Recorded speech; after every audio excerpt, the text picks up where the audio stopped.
Hey there everybody, just a quick video while I'm doing a bit of a power walk around the park on this cold wintry December day.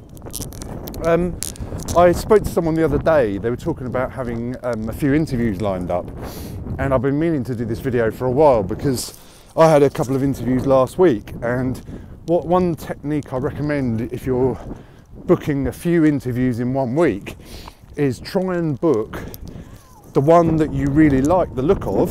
Say there's two and you really like one, the other one's maybe okay, or you're not too bothered about it.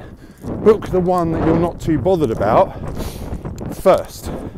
So try and get some interview practice. Obviously even more critical if you're a permie and you're not used to having interviews.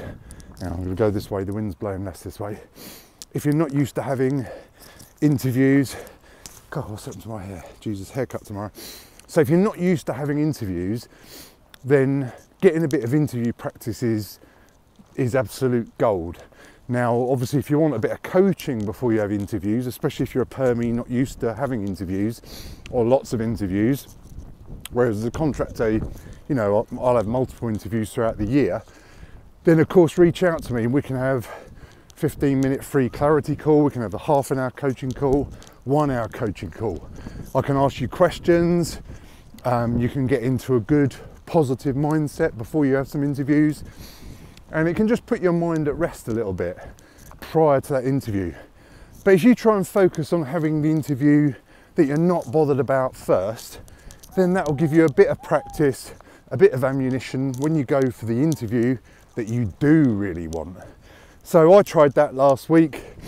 I wanted to book the one that I was less worried about first, but life didn't play out that way because, you know, they came back with availability slots, and basically I had the one that I really wanted first, and the one I wasn't so keen about was later in the afternoon. Now, what actually happened was I got on the first one and they were talking about a role in Scotland and all this sort of stuff. Now, I live in Surrey, I don't want to go to Scotland. Love Scotland, but unless they're going to pay my expenses and maybe I could just be there a couple of days a week, I don't really want to be in Scotland 5 days a week. I've done that before, worked away for a year, and you know, just don't really like it overall. You know, I'll do it if I'm a bit more desperate. So it sort of turned out that that first one that I thought was the ideal job didn't seem so appealing when I actually had the interview, the chat. And you can, you know, after the interview you can think, oh shit, it wasn't quite as good as I wanted it to be. Still came across well, you know, answered all their questions. It looks a positive role, and then that might come off. But the point is, I was a bit deflated because I thought it was going to be ideal, and it went well.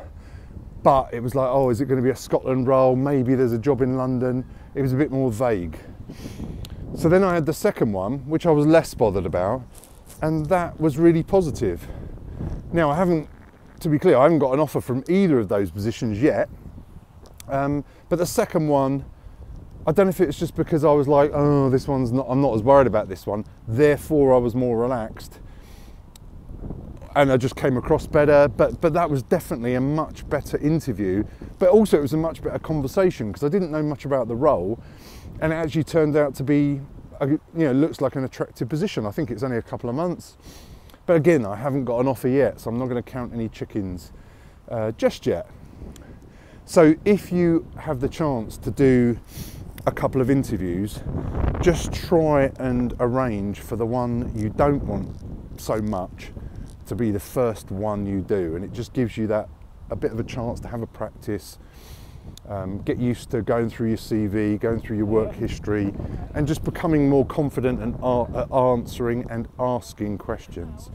And anyway, I hope that's useful. Someone mentioned it the other day. I've been meaning to do this video for a little while. That's what I did last week. Tried to do it the way round that I wanted to do it, couldn't do it, but in the end it didn't really matter.